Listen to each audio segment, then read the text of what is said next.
Pirms gandrīz 3 gadiem es pabeidzu studijas Dānijā un Nīderlandē. Es studēju inovācijas veselības nozarē.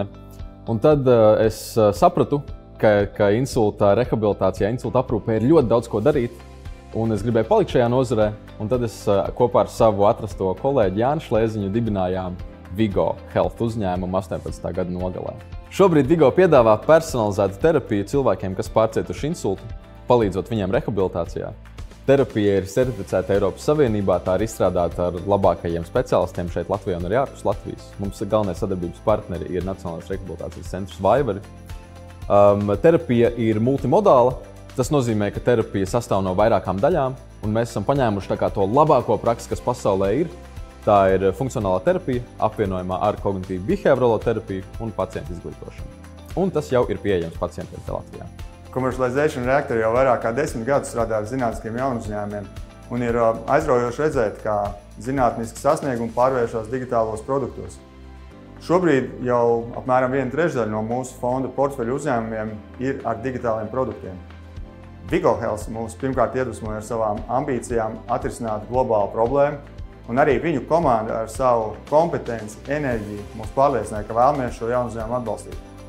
Vigo Health galvenā atslēga ir tās komanda, kas savieno medicīnu un tehnoloģiju. Cilvēki ar pasaules pieredzi, lielu enerģiju, čakli. Man personīgi ir pieredze, ko nozīmē insulta pacientu rehabilitācija. Mana mamma ASV tieši nodarbojās šī jomā daudzus gadus, palīdzot cilvēkiem atgūt iemaņas pēc insulta. Digitālā terapija tieši paplašina to lauku, cik cilvēkiem un uz cik ilgu laiku ir pieejama šāda rehabilitācija. Un šis būs ļoti svarīgi arī pēc Covid laika. Medicīnas tehnoloģija ir ļoti strauji augoša nozara pasaulē. Un investori arī redz tur lielas perspektīvas un gatavi to atbalstīt nākotnē.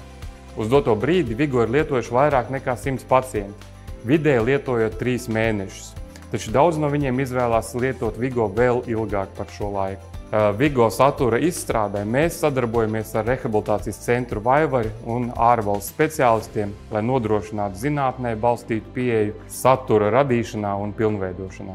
Vigo ir pētīts preklīniskajā jeb lietojamības pētījumā sadarbībā ar Rīgas Tradiņu universitāti, kur ir iegūti ļoti pozitīvi rezultāti, kas norāda uz to, ka mēs esam uz pareizā ceļa.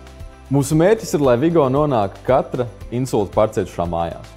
Jo mēs skaidri zinām, ka mēs varam palīdzēt viņiem atvesļoties.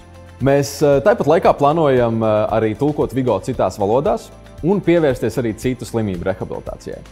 Mūsu plāni ir ļoti ambiciozi, un tāpēc mēs jau tagad plānojam nākamo investīciju piesaisti vēl straujākai izaugsmai.